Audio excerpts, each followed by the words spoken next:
Som. Meus irmãos, a paz do Senhor Jesus.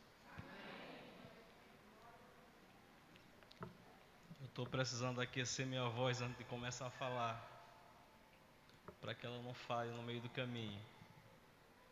Então vamos lá. Senhor, Jesus, Tu és a pessoa mais importante deste lugar. Vamos lá? Jesus, Tu és a pessoa mais importante deste lugar. Rei dos reis, Senhor dos senhores, aquele que me libertou. Rei dos reis, Senhor dos senhores, aquele que me libertou. Jesus, Tu és a pessoa mais importante neste lugar. Jesus, Tu és a pessoa mais importante neste lugar. Glória a Deus. Abramos as nossas Bíblias no livro de Ruth.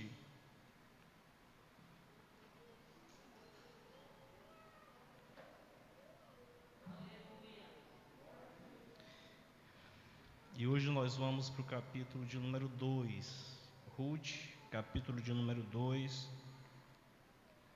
Nós vamos fazer leitura a partir do versículo 1. O capítulo tem 23 versículos e nós vamos ler até o versículo de número 16. Todos encontraram? Quem ainda não encontrou?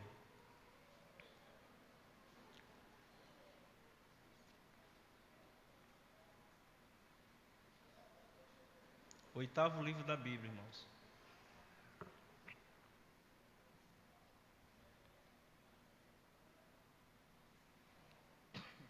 Vamos lá.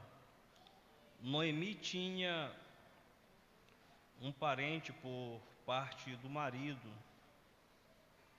Era um homem rico e influente.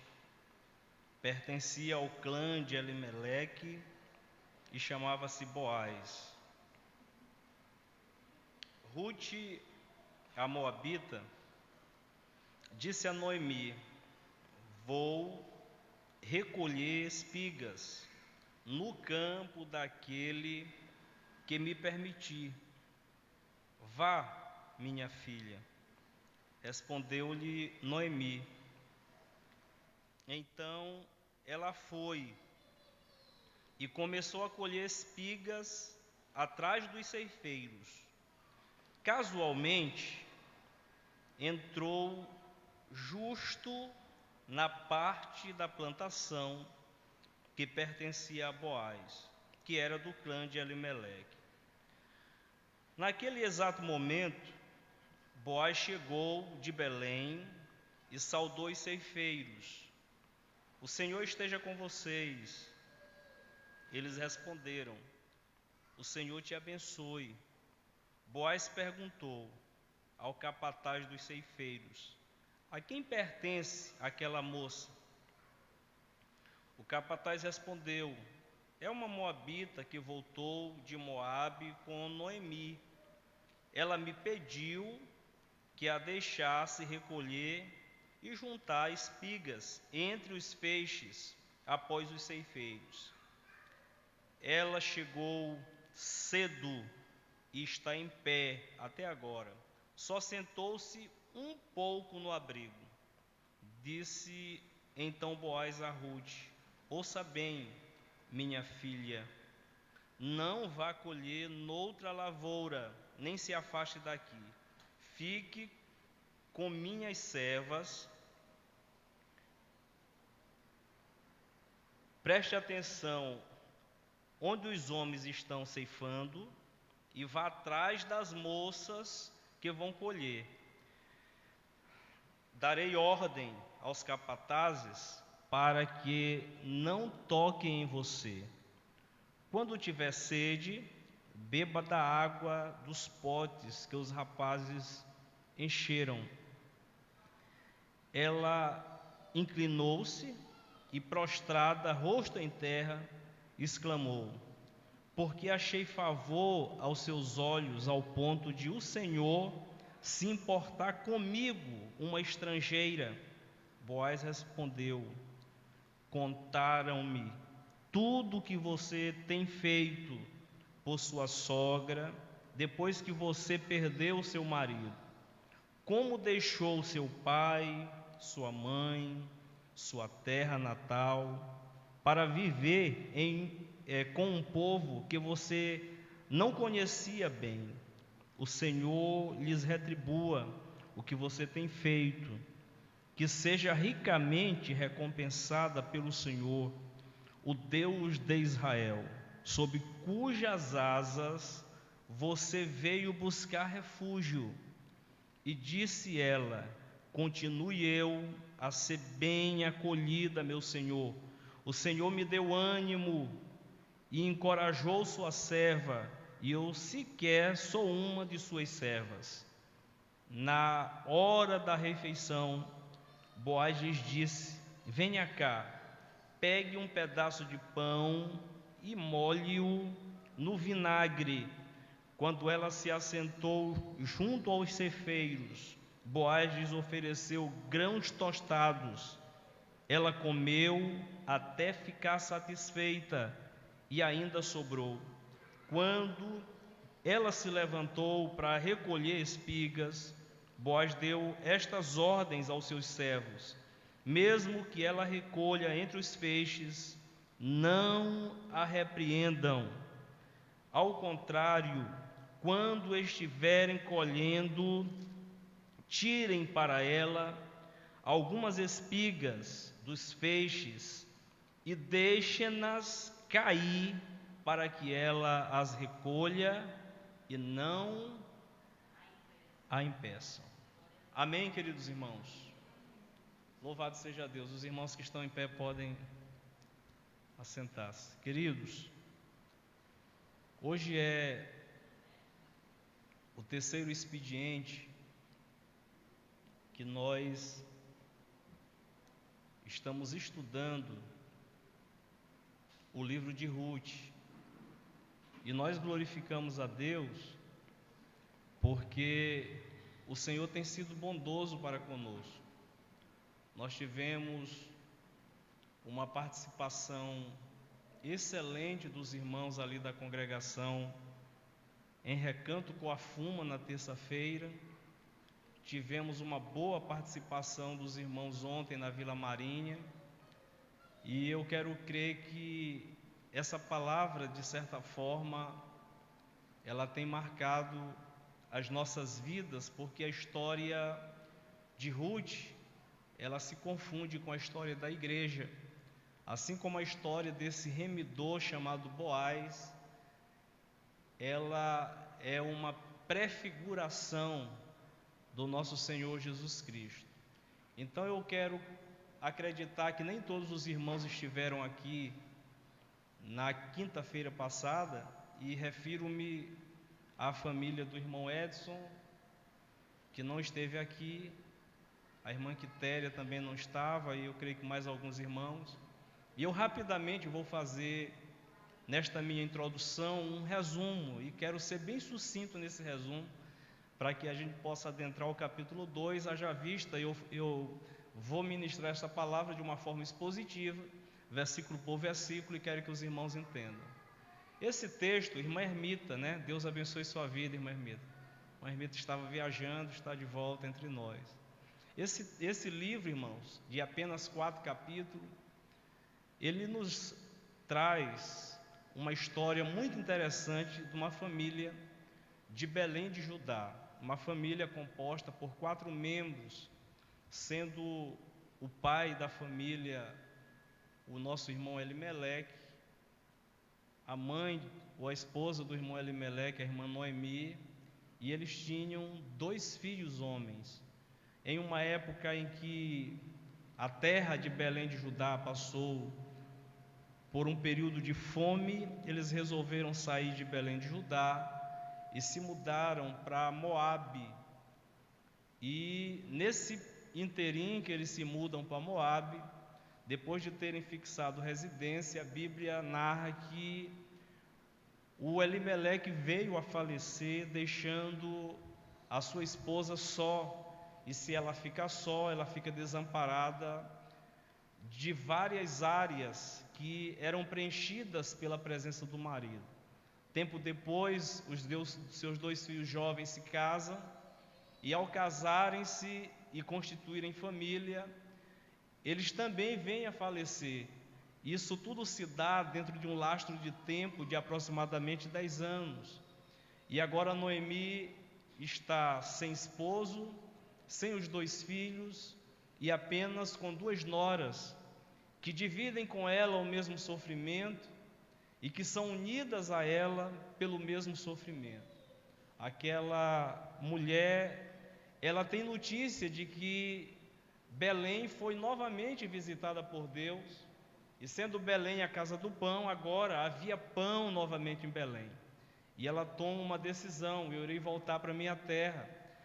E eu disse aqui para os irmãos, e quero simplesmente fazer referência a isso: quando alguém está voltando para Deus, essa pessoa é uma pessoa que não quer voltar mais só, porque ela sabe que o caminho de volta para Deus é a melhor decisão que ela pode tomar na vida.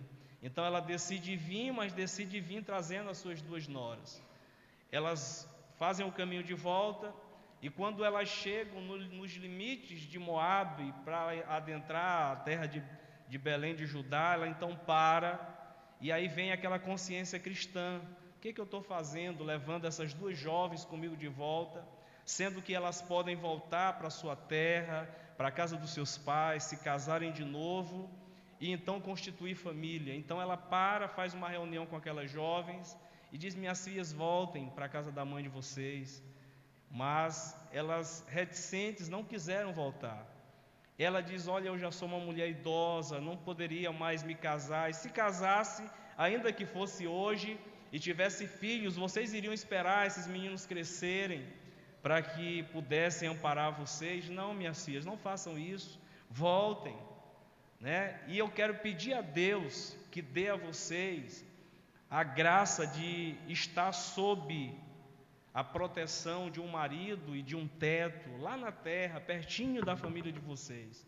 Mas aí elas começaram a se emocionar, se abraçam, choram em voz alta, e depois dessa reunião em 2 fases, a Orfa, que era uma das suas noras, dá um beijo em Noemi e decide voltar para a casa da mãe. E ela pega aquele gancho e diz a Ruth: filha, a tua concunhada está voltando, volte você também. Mas ela disse para Noemi: olha, não instes comigo, ou seja, não insistas comigo para que eu volte, porque eu jamais irei voltar. Eu irei contigo para onde tu fores, aonde tu pousares, eu irei pousar contigo. Se tu morreres, eu irei morrer lá e serei sepultada. Mas não insistas para que eu volte, porque eu quero, a partir de hoje, fazer uma mudança na minha vida. O povo que era chamado o teu povo vai ser o meu povo agora, e o Deus que tu serves será o mesmo Deus que eu quero servir. Bendito seja o nome do Senhor. Quando Ruth faz essa declaração, então Noemi percebe que não adianta mais insistir com ela. Então elas fazem o caminho de volta para Belém, e quando elas chegam em Belém, as mulheres se reúnem, e a Bíblia diz que houve um alvoroço naquela cidade, E as mulheres diziam assim: mas não é Noemi? E ela disse: olha, não me chame de Noemi, me chame de Mara, porque eu saí daqui cheia, estou voltando vazia, né? O Senhor, Ele pesou a mão contra mim. É como se ela dissesse: o Senhor me castigou, e eu estou de volta agora, mas eu que era doce estou amarga, eu que era alegre estou triste, então não me chame mais de Noemi. O interessante é que o texto do capítulo 1, que nós estamos aqui fazendo um resumo bem relapso para os irmãos, ele termina dizendo assim, que elas chegaram exatamente na época da colheita das cevadas. Olha como é que isso é interessante, porque esse é o gancho, é o link que nós vamos ter para compreender o capítulo de número 2. Agora percebam como a Bíblia, irmãos, é um livro fascinante. Quando você chega no capítulo 2, o texto vai começar narrando a história assim: Noemi tinha um parente por parte do marido, era um homem rico e influente, que pertencia ao clã de Elimeleque e chamava-se Boaz. Quando a gente lê esse primeiro versículo, a gente diz assim: sim, mas por que o autor começa exatamente daqui? Porque esse versículo poderia estar em qualquer um outro lugar dentro do texto do capítulo 2, mas ele resolve colocar no início. E aí, quando você estuda a Bíblia, você vai perceber que a grande maioria dos autores bíblicos, eles têm eu não diria uma mania, mas eles têm um costume de começar o texto como eles devessem terminar. Por exemplo, se você pegar o Salmo de número 73, o salmista começa dizendo assim: olha, quanto a mim, deixa eu lembrar aqui da redação certinha. O salmista diz assim: olha, vamos lá no Salmo 73, irmãos, eu esqueci da redação. Pode. Salmo 73. Lembrei. Ele começa dizendo assim: bom é Deus para com Israel e para com aqueles que andam segundo a sua justiça, que andam segundo os seus preceitos. Aí no versículo 2 ele diz assim: quanto a mim, quase que eu escorregava, porque eu comecei a olhar para a prosperidade dos ímpios, e aí eu via que eles viviam de forma regalada, como se eles não tivessem nenhum problema, e eu, que praticava a justiça e que andava nos caminhos do Senhor, eu vou parafrasear, parece que as coisas estavam tudo dando errada. É como se ele estivesse dizendo: enquanto os ímpios estão levando o fio para o São Domingos, eu estou levando os meus filhos para o Socorrão, e está tendo trabalho para eles serem atendidos, e para ele aquilo não parecia justo. Então, como ele começou a observar a prosperidade dos ímpios, os pés dele quase que escorregavam, ou seja, ele quase que se desvia. Aí ele vai contando a história lá no versículo 16, ele diz assim: mas quando eu entrei na casa do Senhor. Irmãos, o que a gente percebe no Salmo é que bom é Deus para com Israel e para com aqueles que andam segundo a sua vontade, ou que fazem a sua vontade, e devia estar lá no final do texto. Mas ele já começa dizendo aquilo que ele, no decorrer da história dele, sentiu acerca do Deus que ele servia. Ele chegou à conclusão: Deus é bom, e ele não teve dúvida. Isso vai ficar no início do texto. Aí aqui no texto a gente começa lendo o capítulo 2 e diz assim: olha, Noemi tinha um parente por parte do marido que se chamava Boaz. E qual é a informação necessária aqui para a gente? Ele era um homem o quê, irmãos? Digam aí, ele era um homem o quê? Rico e o que mais? E influente. Rico e influente. Bom, Noemi tinha um parente que não era parente dela, mas era parente de quem? Do marido. Então, se ela era do clã de Elimeleque, ele se tornou parente dela também. Mas escutem, a informação interessante é que esse rapaz era um rapaz nobre, é que esse rapaz era um rapaz rico. E os irmãos sabem que a maioria das pessoas naquele período em Israel, eles trabalhavam com a questão agrícola. Então ele tinha campos, ele era um empresário desse ramo, ele era um fazendeiro naquela época, que plantava, nos campos. e tinha seus funcionários que colhiam. E o texto do capítulo 1 encerra dizendo que estava na época da colheita. Então o primeiro texto, o primeiro versículo, ele só nos apresenta a figura de Boaz. E o que significa essa palavra, Boaz? Vocês já pararam para analisar? O que Boaz pode significar? Boaz, que lá na frente nós vamos saber que era o parente que podia fazer a remissão de Ruth, e consecutivamente da sua sogra, que eu disse para os irmãos no início da minha fala que é a figura de Cristo. Esse rapaz, o nome dele significa prestimoso. Então nós temos aqui 3 dados importantes. Boaz significa prestimoso e ele é rico e influente. De repente o texto vira-se e diz assim: Ruth, a Moabita, disse a Noemi: vou recolher espigas no campo daquele que me permitir. Os irmãos já pararam, que já leram esse texto, para perguntar, porque a gente lê o texto fazendo questionamentos a ele. Por que Ruth diz assim: eu vou recolher espigas no campo daquele que me permitir? Por que ela não diz assim: eu vou recolher espigas no campo de alguém que queira me contratar para trabalhar hoje? Eu vou recolher espigas no campo daquele que, sei lá, me dê um emprego. Ela diz: não, eu vou recolher espigas no campo daquele que me permitir. A resposta nós vamos encontrar em Deuteronômio, capítulo de número 24, versículo 19, e eu vou pedir para o Gerson colocar aqui. Deuteronômio, capítulo de número 24, versículo 19, 20 e 21, nós vamos encontrar o porquê que Ruth diz à sua sogra que ela ia recolher onde lhe permitisse.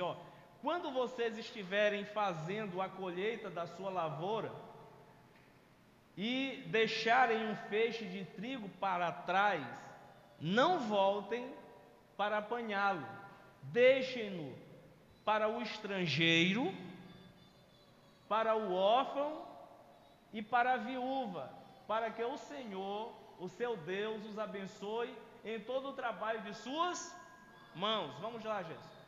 Quando sacudirem as azeitonas das suas oliveiras, não voltem para colher o que ficar nos ramos. Deixem o que sobrar para os estrangeiros, para o estrangeiro, para o órfão e para a viúva. 21. E quando colherem as uvas da sua vinha, não passem de novo por ela. Deixe o que sobrar para o estrangeiro, para o órfão e para a viúva. Então isso daqui, irmãos, era uma lei para o povo de Israel. Isso daqui era uma forma deles socorrerem os pobres, deles socorrerem os necessitados. Então é por isso que Ruth está dizendo para Noemi: olha, eu vou recolher espigas no campo daquele que me permitir. Por que é assim, pastor? Porque tinha empresário que não era generoso. Mas os generosos obedeciam essa lei, e aí atendiam a necessidade do estrangeiro, atendiam a necessidade das viúvas, atendiam as necessidades dos órfãos e, por conseguinte, dos necessitados. Agora olhem para mim aqui. Ruth, irmãos, aquela jovem delicada, inteligente, prestativa, ela não era acostumada a recolher espigas. E o termo que o original usa para esse negócio aqui é espigar. Ela não era acostumada a espigar. Ela não era acostumada a juntar essas coisas que sobravam. Ela era uma jovem de boa família, que nunca passou necessidade, que nunca teve problemas com alimentação, que nunca teve problemas com proteção. Mas de repente ela agora está numa terra estranha, e ela faz questão de dizer, o texto faz questão de dizer que ela era estrangeira, e passando agora por uma certa privação ou necessidade. Porque Noemi estava de volta para sua terra, mas ela não tinha recursos, elas tinham chegado. E o que é que me chama a atenção aqui? É a disposição de Ruth. Porque qualquer uma outra dondoquinha, talvez fosse pedir emprego em um escritório, ou talvez fosse querer conhecer um dos empresários da cidade, porque ela tinha formação para pegar um emprego melhor. Mas ela disse assim: eu quero fazer o que é permitido que nós façamos. E o que era? Espigar no campo de alguém que está fazendo colheita, atrás dos seus ceifeiros. Então, ela demonstra disposição, o que significa que Ruth não comia o pão da preguiça. E aí é hora de nós fazermos a aplicação. Tem muita gente, meus queridos irmãos, principalmente no nosso meio, que acha porque tem uma certa formação, ele só pode trabalhar naquela formação dele. Ele não pode fazer nada que seja mais baixo, porque ele não vai se rebaixar. Eu vim te dizer que ninguém vai estar todo o tempo por cima na roda. Às vezes a gente está por baixo. E como eu já preguei aqui, nem sempre é ruim estar por baixo, porque a roda está girando e uma hora você vai estar por cima. Agora o recado de Deus para você essa noite é: quem põe por cima sou eu, quem levanta sou eu, quem exalta sou eu, e para eu exaltar você vai ter que se humilhar, você vai ter que descer. Bendito seja o nome do Senhor para sempre. Ela demonstra disposição e vai à luta, e vai ao campo. Mas antes de sair, olha como o texto é cheio de revelações importantes. Ela pede para quem? Para ir fazer isso? Para quem é que ela pede? Para a sogra. Duas coisas a gente pode perceber aqui. Ou a sogra permanecia tendo uma influência, mesmo depois que o filho já tinha morrido na vida da Ruth, ou a Ruth tinha uma relação de mãe, ou seja, de filha para mãe com aquela mulher. E ela vai lá e pede. E Noemi diz para ela assim: vá, minha filha. Respondeu Noemi, assim diz o texto. Então ela foi e começou a recolher espigas atrás dos ceifeiros. Casualmente, vocês estão comigo? Casualmente, o texto está na tela? Olha aí, ó. Casualmente entrou justo na parte da plantação que pertencia a quem, irmãos? A Boaz, que era do clã de Elimeleque. Vocês acreditam em coincidência? Acreditam? Eu também não. E o que está acontecendo aqui? Isso aqui não é coincidência, irmão. Isso aqui é providência divina. Então Deus estava começando a mudar a história de Ruth a partir do momento que ela se dispôs. Como é que Deus quer falar contigo esta noite? Quando tu começares a se dispor, Deus vai começar a abrir porta. Quando tu te levantar, Deus vai segurar na tua mão e vai fazer você atravessar. Quando tu estiver com disposição dócil para servir a Deus, Deus vai te levantar como uma voz profética nesta geração. Enquanto tu comeres o pão da preguiça, tu vai ficar parado no mesmo lugar. Ou vocês estão pensando que as coisas caem de paraquedas para a gente? Não é. Eu aceitei Jesus em 84. Toda vez que eu conto isso, o pessoal fica sorrindo, né? Não sei porquê, né, Jaqueline? Mas é porque em 84, muitos deles não tinham nascido. E eu fui daqui para o interior. Passei 1 ano sem me congregar. Pastor, o senhor se desviou? Não. Por que eu não me desviei? Porque eu levei comigo uma porção da palavra de Deus. E eu comecei a me alimentar dela. Aquele bendito Novo Testamento dos Gideões missionários. Começava, tinha um livro de Salmo, de Provérbios e o Novo Testamento todinho. E eu me alimentava com aquilo. Depois de 1 ano, a minha mãe aceitou Jesus e a minha irmã. No mesmo dia, uma aqui e outra no interior. Aí as coisas começaram a facilitar para mim. Como eu já tinha uma cultura de ler Bíblia, eu não demorei muito, com 13 anos, a pregar, a ser convidado para pregar. E eu pregava em cima de banco, porque eu era pequenininho, ainda sou, né? Mas nessa época eu era bem menorzinho, e eu comecei a pregar em cima de bancos. Em 89 vim para cá, para São Luís. E aqui em São Luís eu não sabia fazer exatamente nada, porque eu trabalhava com lavoura lá no interior, com meu pai. E vocês acham que eu fui comer o pão da preguiça? Não. Pastor, o que foi que o senhor fez? A minha tia namorava com um cidadão que era pedreiro. Eu fui aprender a fazer massa para ajudar ele. E toda vez que eu passo lá numa escola que tem na Liberdade, eu digo assim, olha, eu participei desse negócio aí, eu ajudei a construir. Depois, eu saí de lá e fui trabalhar na feira da Liberdade vendendo banana. Eu estudava, nunca parei de estudar, ia vender banana, mas vocês acham que vender banana é fácil, não é? Vocês só não sabem que quem vende banana tem que levantar 3 da manhã para ir para o João Paulo comprar banana. Para quando dá 5h30, ele já está na feira, com a banquinha dele lá vendendo.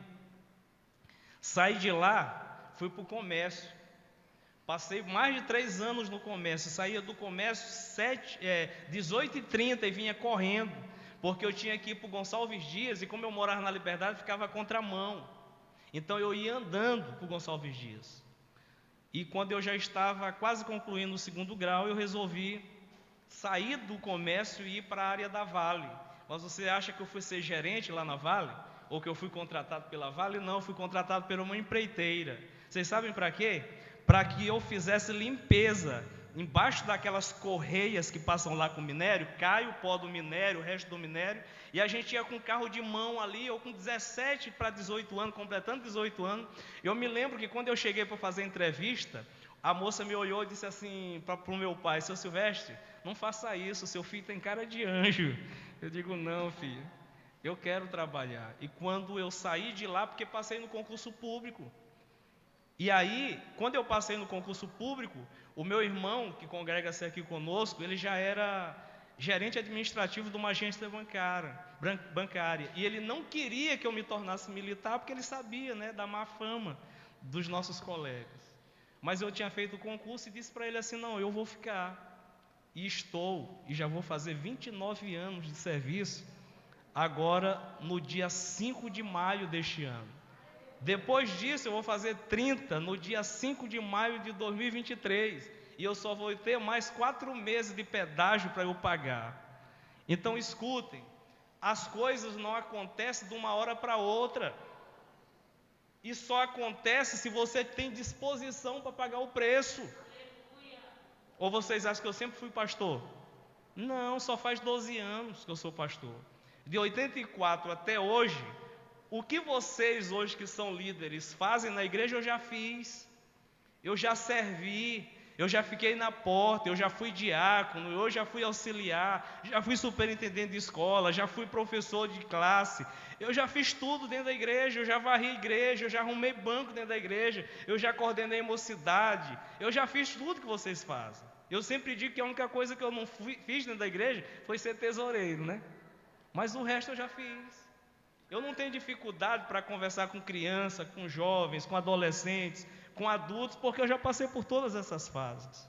Então olhem para mim aqui, as coisas não caem do céu de paraquedas. A gente tem que ter disposição. E quando você tem disposição para fazer, mesmo fazendo algo que você acha que mereça mais, aí sim Deus vai te honrar. Agora não coma o pão da preguiça, porque é o preguiçoso, a Bíblia manda ir ter com as formigas. E é melhor que o preguiçoso não coma, ou seja, o preguiçoso não devia viver. Não é verdade? Porque ele é um sanguessuga. Então, queridos irmãos, Ruth, ela nos ensina com a sua história, porque ela não comia o pão da preguiça, mas ela tinha disposição para fazer a coisa acontecer. Então ela foi e começou a colher espigas atrás dos ceifeiros. E o texto está dizendo assim, olha, Deus providenciou, entendam assim, para que ela entrasse justo na plantação que pertencia a Boaz, que era do clã de Elimeleque. Naquele exato momento, Boaz chegou de Belém e saudou os ceifeiros.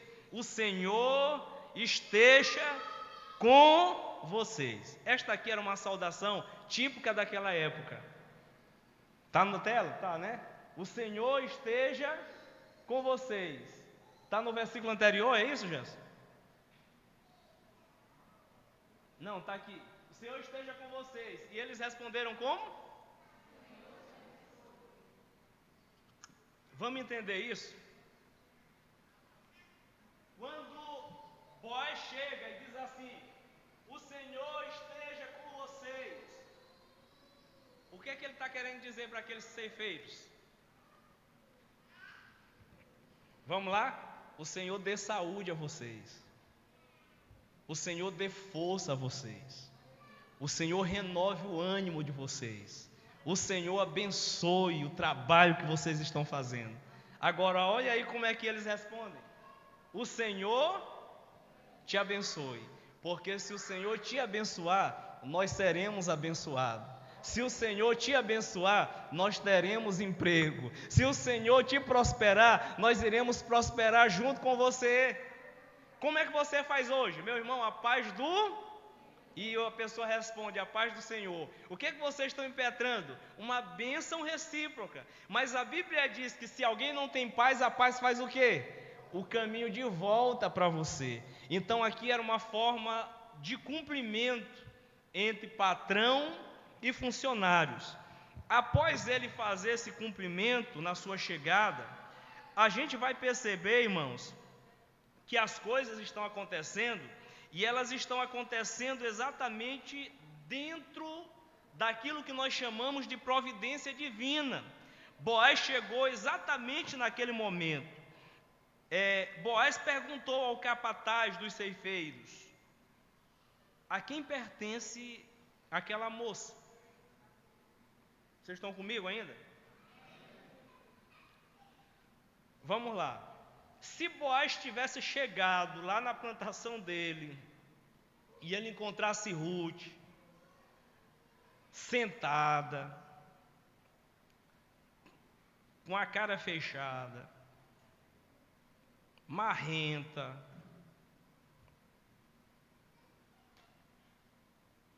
será que ele iria dispensar o mesmo tratamento para ela?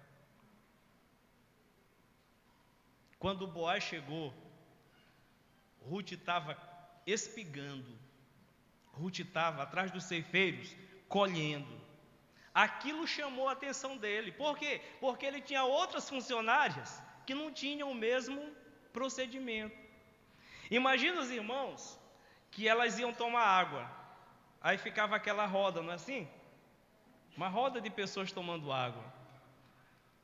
E aí aproveita para pegar o celular e olhar o WhatsApp.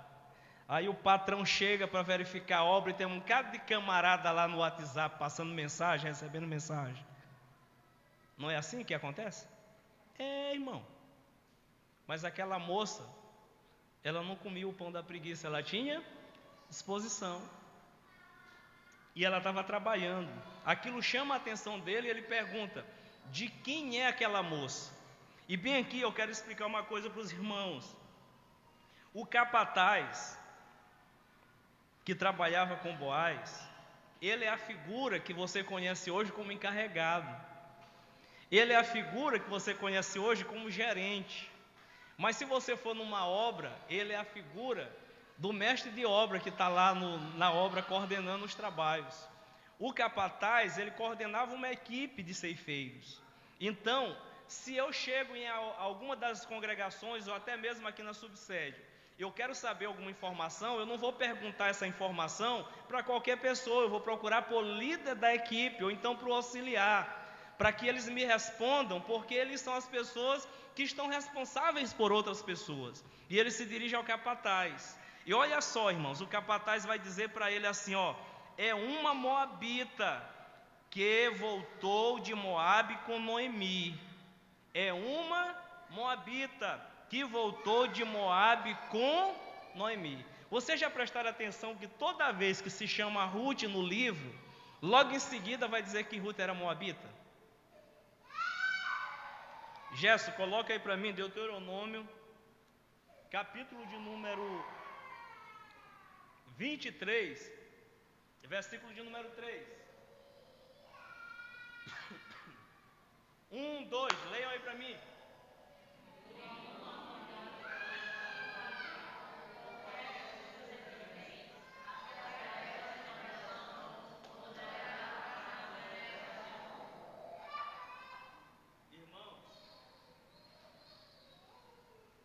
O povo de onde Ruth era originária era um povo que não era bem quisto pelo povo de Deus.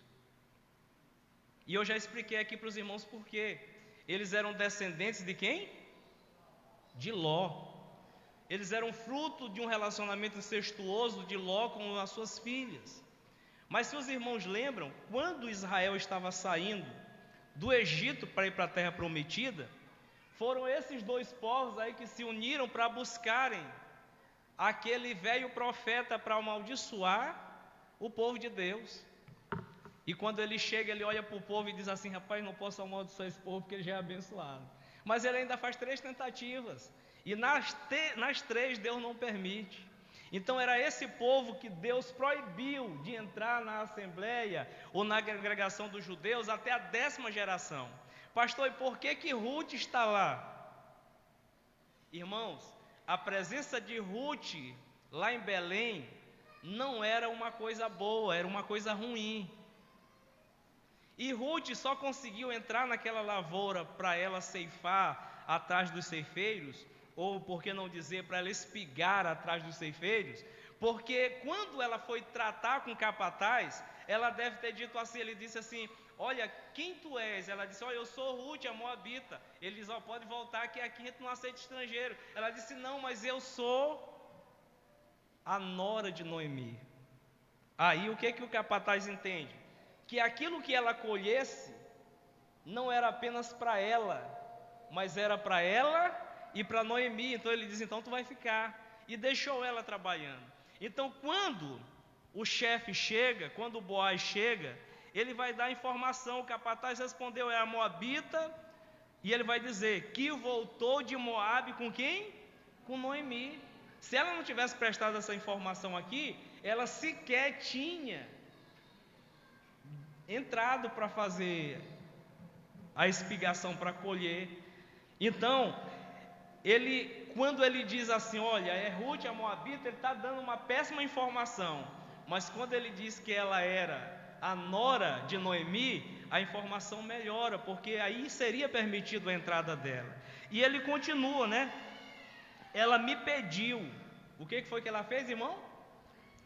Ruth era uma mulher humilde. Ela não chegou exigindo nada. O que ela fez?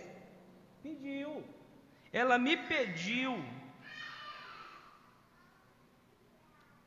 Ela me pediu que a deixasse recolher juntar espigas entre os feixes após os ceifeiros. Ela chegou que hora, irmãos? Cedo. E está em pé. Vocês lembram que eu disse? Que quando o Boaz chegou, ela não estava lá debaixo da sombra, sentada, batendo papo, olhando o WhatsApp. Ela chegou cedo.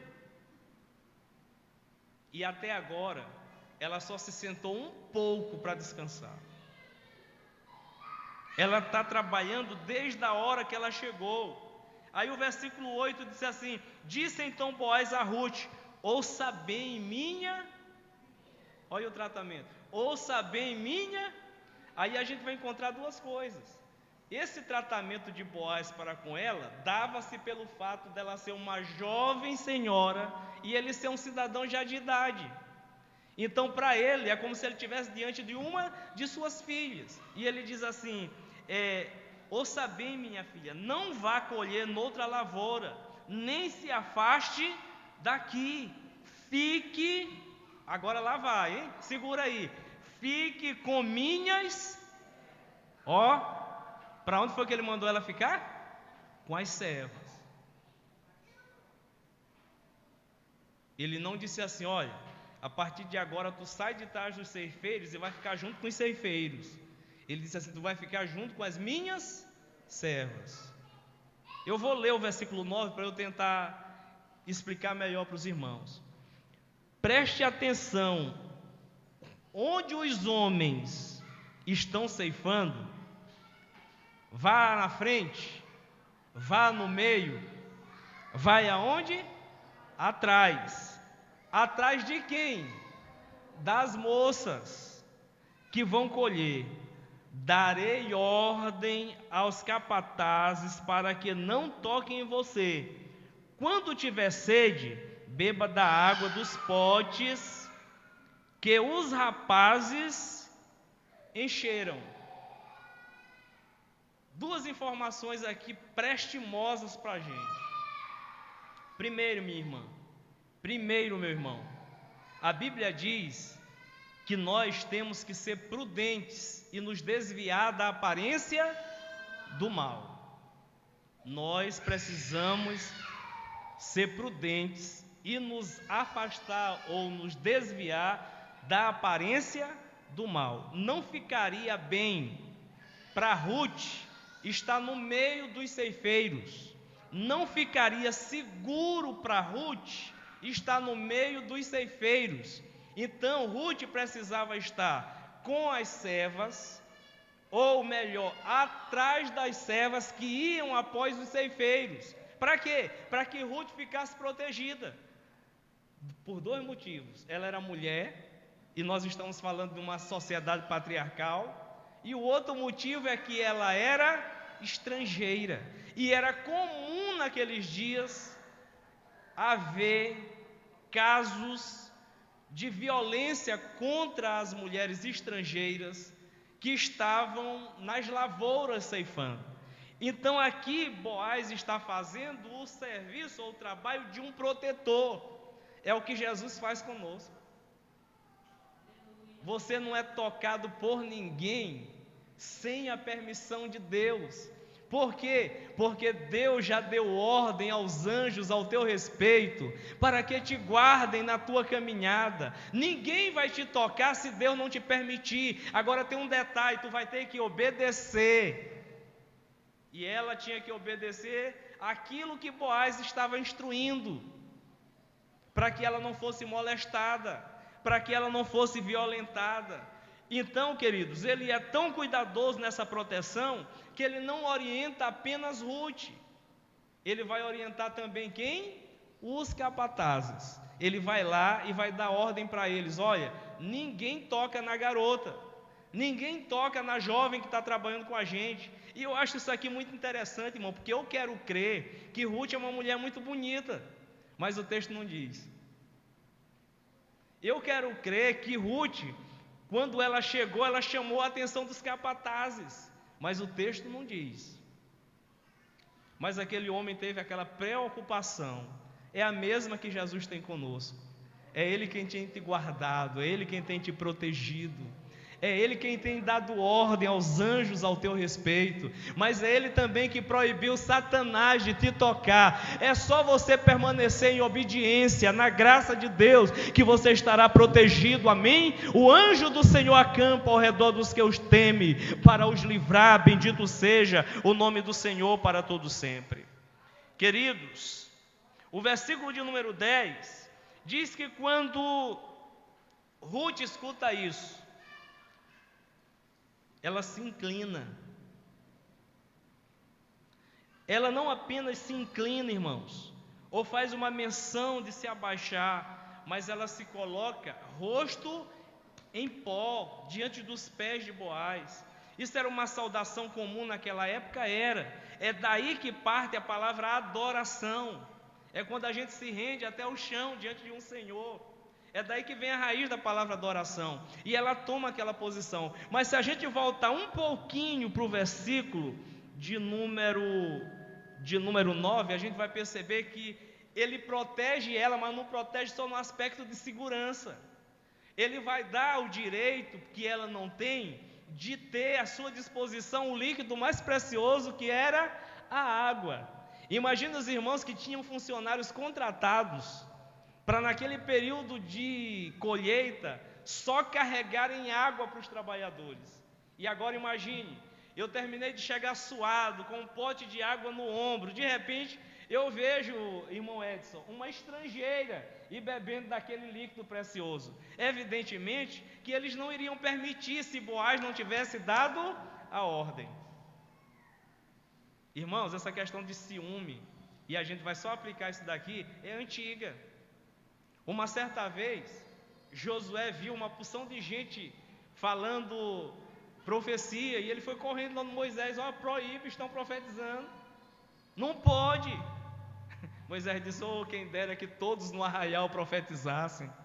Deixe de besteira, a bênção de Deus é para mim, é para você, é para nós. Deixe de besteira, não interessa se chegou hoje ou se chegou amanhã. Quem decide a hora de abençoar é Deus, é Ele quem dá água. A água é Espírito, a água é vida, bendito seja o nome do Senhor.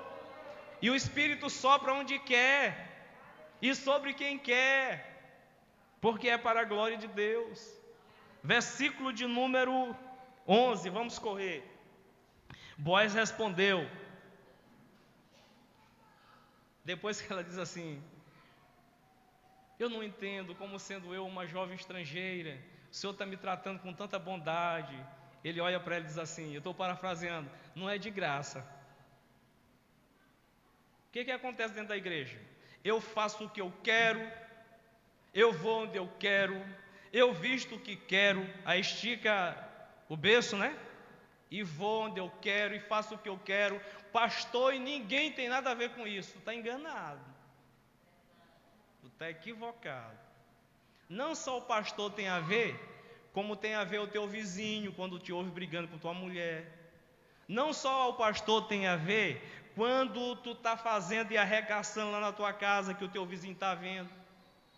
Sabe o que ele vai responder para ela? Olha, o teu testemunho está chegando primeiro diante de mim do que a tua presença. Eita, irmão, a gente devia entender isso.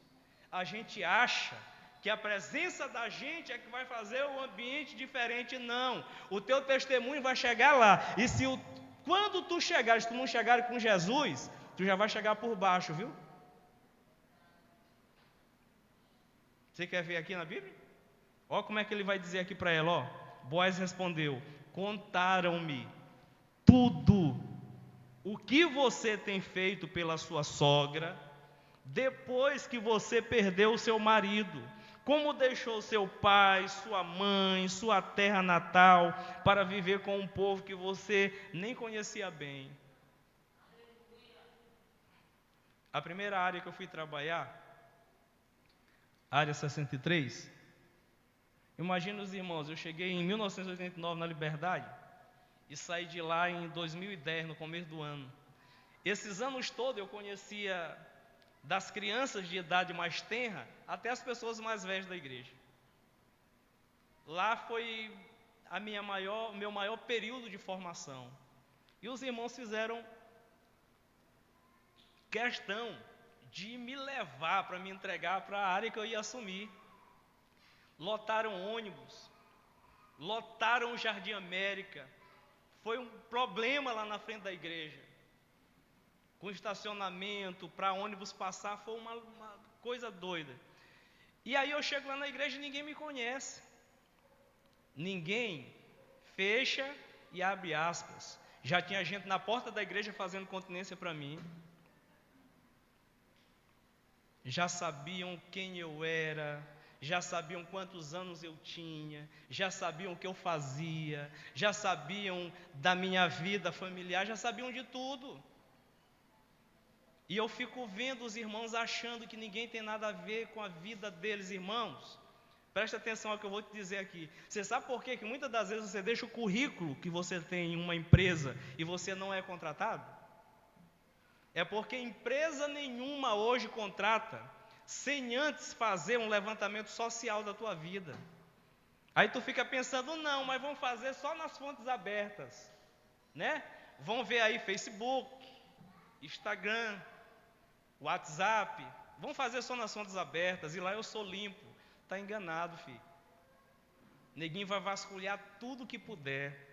Eles vão saber até se tu paga conta de água e de luz. Eles vão saber até se tu paga condomínio. Eles vão saber tudo da tua vida. E é por isso que muitas das vezes não são contratados. Porque o cara está dizendo assim, não, mas eu estou de boa, eu estou na igreja, mas se tu já tiver batido na tua mulher, o registro está lá na delegacia. E a empresa pode ter a política de dizer assim, eu não vou contratar ninguém que já tenha cometido violência contra a mulher. E tu vai ficar de fora. Então, meu irmão, todos têm tudo a ver com a vida de todo mundo. Nós não podemos fazer nada achando que nós estamos escondidos de todo mundo. Você pode enganar um por um prazo, dois por um outro prazo, três por um prazo, mas é a Bíblia que diz que não tem nada escondido que não venha a ser revelado. Louvado seja o nome do Senhor para todo sempre.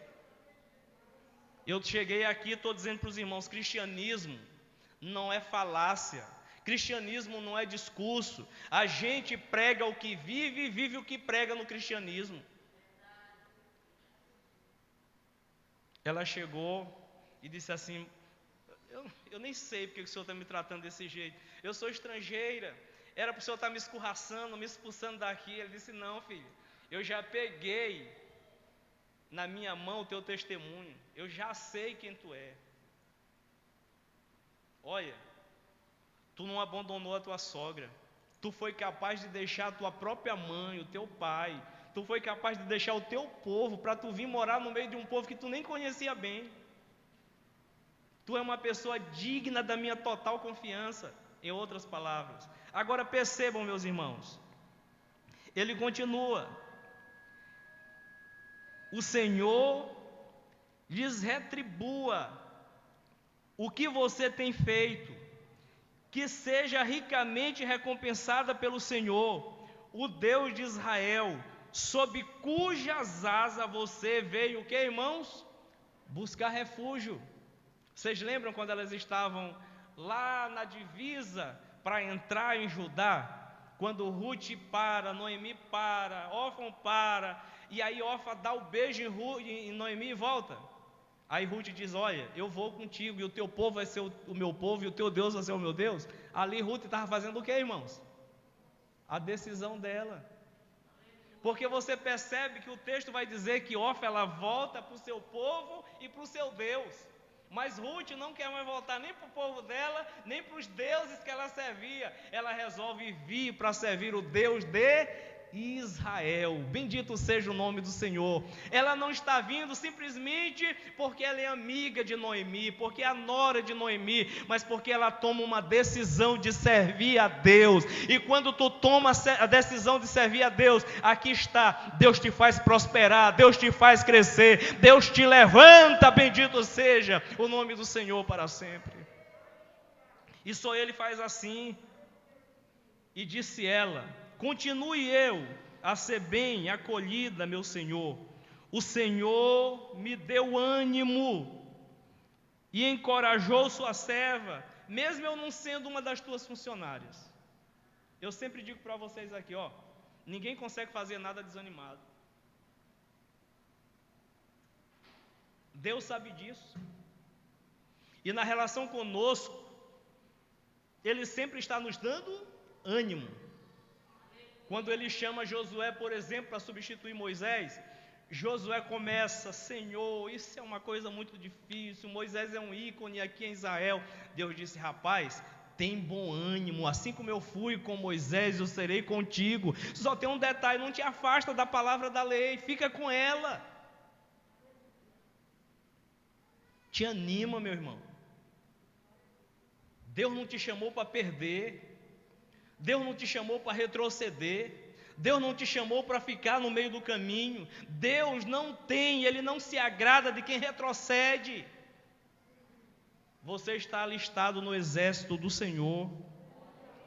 E a ordem para mim e para você é continue marchando, porque eu é quem abro o mar. Continue marchando, porque eu é quem faço você andar sobre as águas. Continue marchando, porque eu que sou poderoso para implodir os muros de Jericó. Continue marchando, porque eu que dou vitória. Bendito seja o nome do Senhor para sempre. É o Senhor que vai te fazer prosperar. É o Senhor que vai te fazer prosperar. É o Senhor que vai te fazer prosperar. Bendito seja o nome dEle para todo sempre. Ela ganhou ânimo novo, irmãos. Versículo 14. Na hora da refeição, eu estou para terminar já.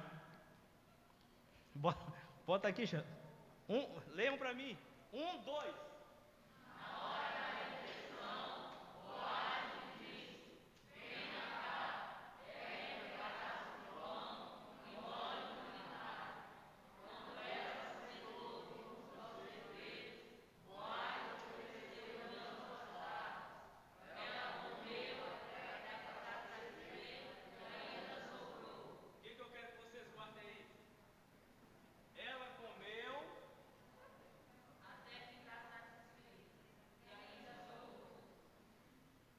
Vocês aprendem com essa mulher?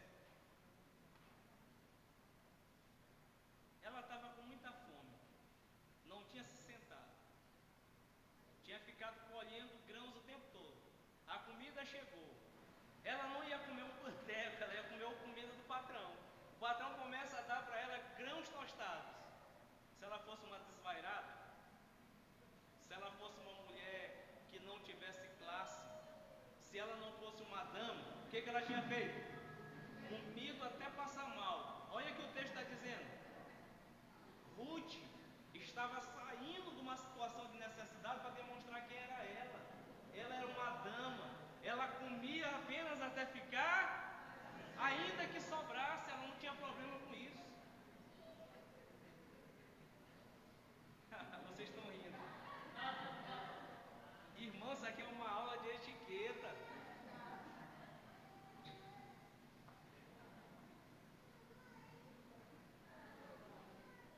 Gostaram, né?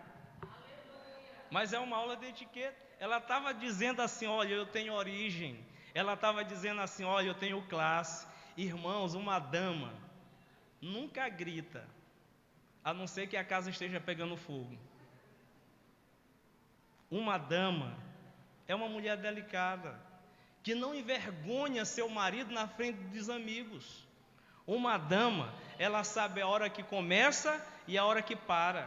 Ela sabe o que falar, ela sabe ouvir, ela sabe qual é a posição que ela ocupa.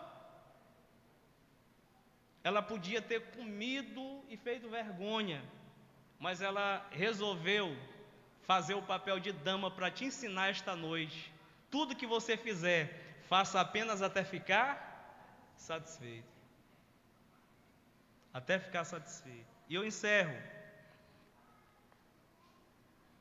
Versículo de número 14 ainda, 15. Quando ela se levantou para recolher espigas, Boaz deu estas ordens aos ceifeiros: mesmo que ela recolha entre os feixes, não a repreendam. Quem já me ouviu dizendo aqui, não atrapalhe quem está fazendo a obra de Deus? É a primeira vez que eu falo isso aqui? Não atrapalhe quem está fazendo a obra. Olha aí, ó. Mesmo que ela recolha entre os feixes, não a repreendam. Irmãos, quem quer atrapalhar porque está fazendo, porque o outro está fazendo, só quer atrapalhar porque não faz. Então, se você vê que alguém está fazendo a obra de Deus e não a sua própria obra, não impeça a pessoa de fazer. Não atrapalhe a pessoa de fazer.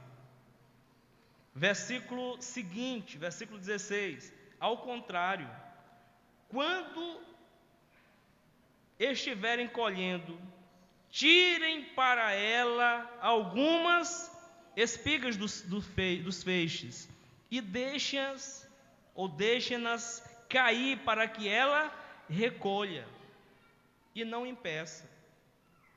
Se você não pode estender a tua mão para levantar alguém, não derrube. Mas se você puder estender a tua mão para levantar, faça isso em nome de Jesus. Eu estou orando para Deus levantar alguém, para se ombrear contigo na tua luta que tu está passando, para que tu tenha vitória. Alguém que esteja com disposição dócil para te abençoar e não para impedir a tua caminhada. Alguém que esteja com disposição dócil para sonhar junto contigo e não para matar o teu sonho. Alguém que queira ver o teu bem e não o teu mal. E eu tenho certeza, Deus vai constituir dentro da área 101 um rol de amizades autênticas, de crentes fiéis que queiram caminhar juntos para fazer a obra de Deus crescer, prosperar, frutificar para a glória de Deus. Porque quando nós cuidamos das coisas de Deus, irmãos, unidos, Deus ele passa a cuidar de nós de uma forma especial. Eu quero que vocês guardem essa palavra. Não a impeçam. Por quê, pastor? Porque na quinta-feira nós vamos começar bem daqui. Não impeça quem está querendo fazer a obra de Deus. Ajude. Facilite as coisas. Como, pastor? Deixa o feixe para ela colher do feixe.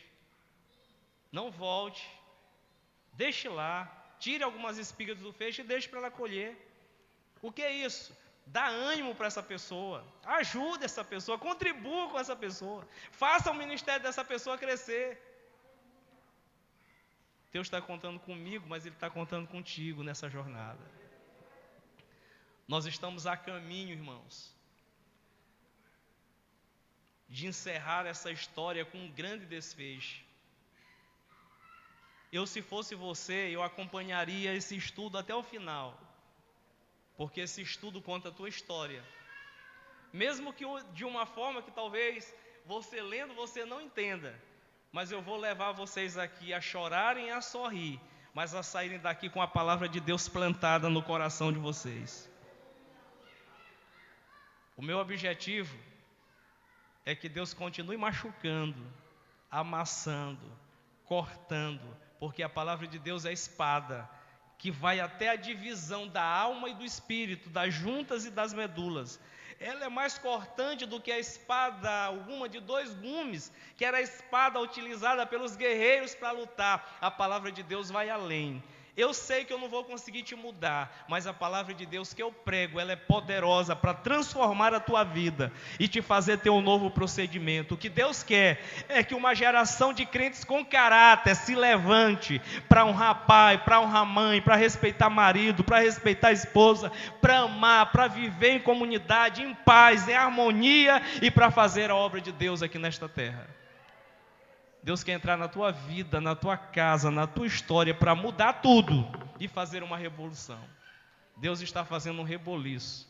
E se você ainda não percebeu, é bom que você abra os seus olhos espirituais, porque Deus está trabalhando. Enquanto nós estamos orando, Deus está trabalhando. Enquanto nós estivermos de joelho, Deus vai estar de pé, nos abençoando. Bendito seja o nome do Senhor. O Senhor há, neste ano, de encher esta igreja de uma unção poderosa do Espírito Santo, para que haja batismo, para que haja renovação, para que haja distribuição de dons espirituais, para que haja salvação de almas, reconciliações, curas divinas. Deus está trabalhando em nosso favor, e quem tem olhos vai ver o que Deus há de fazer neste lugar. Bendito seja o nome do Senhor para sempre. Mas tenha testemunho, viu? Tenha caráter se você quiser fazer parte dessa história, porque o teu testemunho chega primeiro do que a tua presença. Que Deus nos abençoe, que Deus nos guarde no seu amor.